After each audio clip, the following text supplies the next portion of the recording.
All right, I'm the Flat Rate Master, and today we're going to talk about techs doing a disservice to the industry. So I don't know whether it's Scanner Danner talking about it and some other influencers talking about it, or it's just I'm noticing it now because they were talking about it. Seen a rash of shops charging diagnostics for, well, not fixing the car.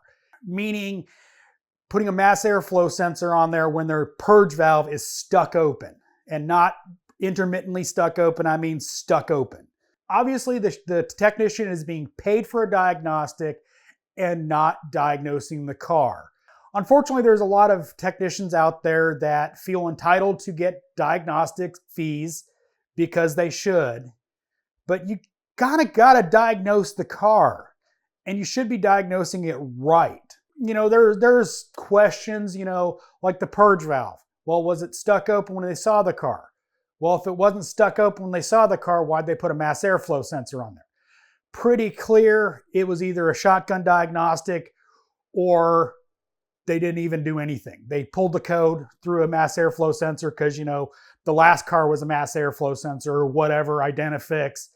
Unfortunately, you kind of got to diagnose the car if you're getting paid. And it should never be that situation. You should always, if you're getting paid to diagnose a car, you should diagnose it. Now, obviously there's shortcuts to diagnostics, pattern failures and all that kind of stuff, but you still got to check if it's broke. What I mean by that is, yeah, okay, that car specifically has a purge valve problem. We know it does. Don't just throw a purge valve at it. Check it. Volkswagens, their purge valves are notorious. I can't tell you how many, it takes like 2 minutes to diagnose that purge valve.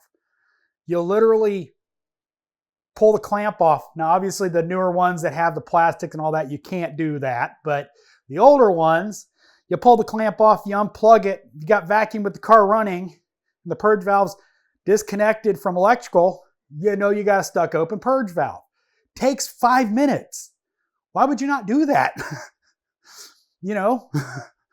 I know my audience better than, this is probably not going to be relevant to most of my audience because, well, my audience, but if the industry is fighting for diagnostic fees and you're not doing what you need to do to earn that diagnostic fee.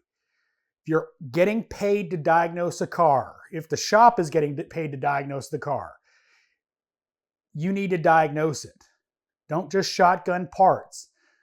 You're not helping the industry, and you're not really even helping you. Because while in the case of those cars, they didn't go back to the original shop, they should have.